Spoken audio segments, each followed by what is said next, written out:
Bismillahirrahmanirrahim. Assalamualaikum warahmatullahi wabarakatuh.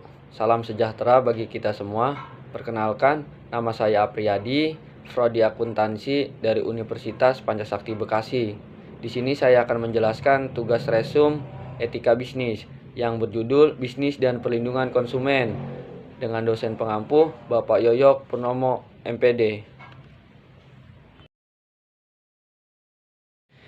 Bisnis dan perlindungan konsumen adalah perangkat hukum yang diciptakan untuk melindungi dan terpenuhinya hak konsumen.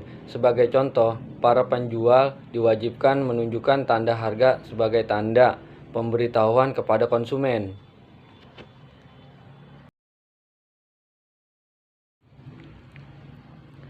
Perhatian untuk konsumen. Konsumen adalah stakeholder hakiki dalam bisnis modern. Bisnis tidak berjalan tanpa konsumen yang menggunakan produk dan jasa produsen. Pelanggan menduduki posisi kunci dalam sebuah bisnis, atau konsumen is the king, sehingga bisnis mendasarkan pada customer dan konsumen harus diperlakukan dengan baik secara moral, karena hal itu bukan hanya merupakan tuntunan etis tapi juga syarat mutlak berhasilnya sebuah bisnis.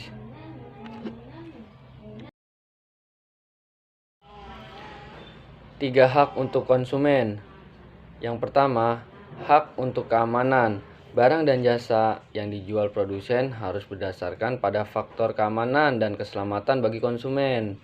Dan yang kedua, hak atas informasi. Konsumen berhak mengetahui segala informasi mengenai produk dalam produsen, baik mengenai produknya, cara pemakaian, serta resiko dan pemakaian produk itu. Dan yang ketiga, hak untuk memilih.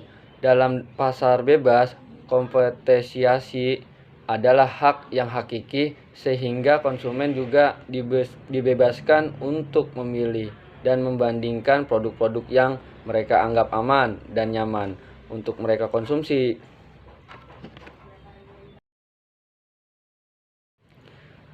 Tanggung jawab bisnis untuk menyediakan produk yang aman. Produsen mempunyai kewajiban untuk menyediakan produk-produk yang aman dan menjamin keamanan produk yang mereka produksi. Produsen juga mempunyai tanggung jawab jika produk mereka mengakibatkan kerugian bagi konsumen.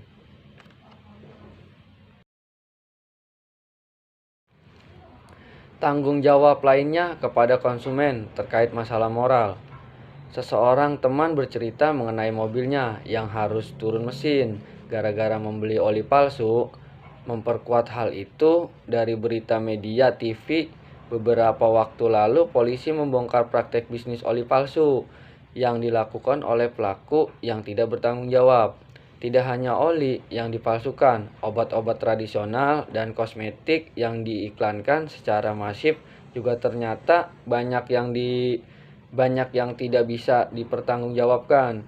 Dilihat dari segi jaminan kesehatan, sebagian berhasil dibongkar oleh pihak kepolisian.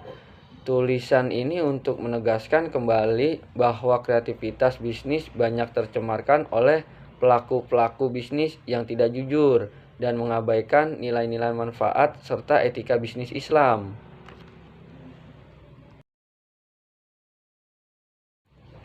Kesimpulan, bisnis adalah usaha yang sangat baik untuk meningkatkan perekonomian di Indonesia.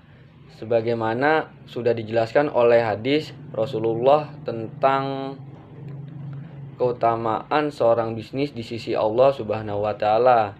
Berbisnis bukan hanya sekedar mendapatkan profit atau keuntungan, tapi dengan bisnis masyarakat dapat bekerja sama untuk meningkatkan perekonomian nasional. Produsen harus memproduksi barang dan jasa yang baik dan benar menurut aturan agama dan undang-undang. Begitu juga konsumen harus berhati-hati mengkonsumsi barang atau jasa, jangan sampai dapat merugikannya.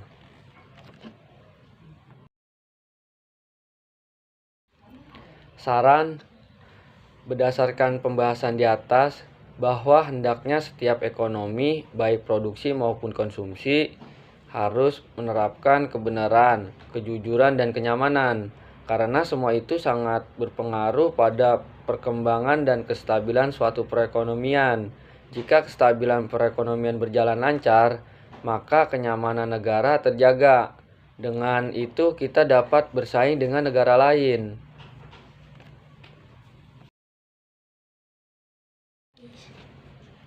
Terima kasih. Wassalamualaikum warahmatullahi wabarakatuh.